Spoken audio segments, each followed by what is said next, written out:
கரமானே இருந்துச்சு. அத வச்சு ஒரு சீஸ் பால் ரெடி பண்ணலாம் அப்படின்னு சொல்லிட்டு, காலையிலயும் ஊற போட்டுட்டேன். அத வந்து ஈவினிங்கா போல அத வேக வச்சு எடுத்து, அத ஒரு மிக்ஸி ஜார்ல போட்டு நல்லா ஃபைன் பேஸ்ட்டா அரைச்சு, அத ஒரு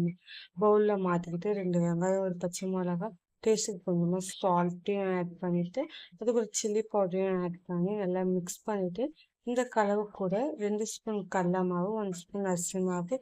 கொஞ்சம் 1 பிஞ்ச் ஆஃப்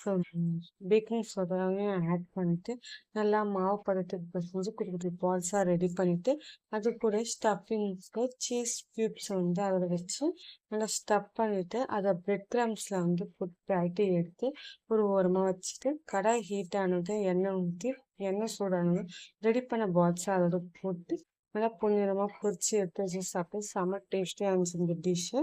இந்த டிஷ் எல்லாருக்குமே பிடிக்கும். ஸோ இந்த டிஷ் உங்களுக்கு பிடிச்சிருந்துச்சுன்னா என்ன சேனல் மறக்காமல் லைக் அண்ட் சப்ஸ்கிரைப்